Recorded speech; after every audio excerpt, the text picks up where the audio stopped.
मुझे तस्वीरें बनाना बहुत पसंद है।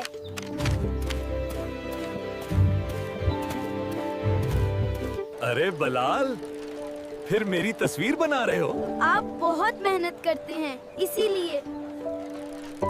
बिलाल बेटा, तुम हर वक्त ड्राइंग ही करते रहते हो। अम्मी, मुझे लोगों के चेहरों में कहानियाँ नजर आती हैं। पेंटर साहब आ गए। इससे पढ़ाई नहीं होती। एक दिन मेरी यही ड्राइंग काम आएगी। इस साल के आर्ट मुकाबले का मौजू है जा, हमारे आसपास के असल हीरो। मैं किसी खास इंसान की तस्वीर बनाऊंगा। बेटा, मेहनत इंसान को मजबूत बनाती है। बाबा जी, मैं आपकी तस्वीर बनाना चाहता हूँ। मैं सिर्फ तस्वीर नहीं, इनकी जिंदगी बना रहा हूँ। ये सिर्फ पेंटिंग नहीं, ये एक जिंदा एहसास है। ये किसने बनाई है?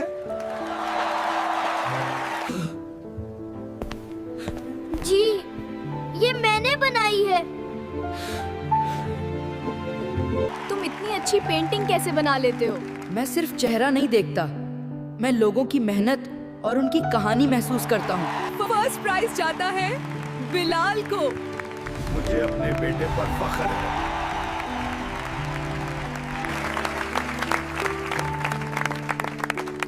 बिलाल की पेंटिंग्स दिल को छू लेती हैं।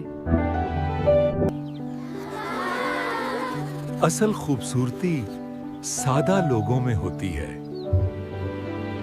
बच्चों, अगर आपको ये कहानी पसंद आई हो तो zim.iKids चैनल को सब्सक्राइब, लाइक और शेयर जरूर करें।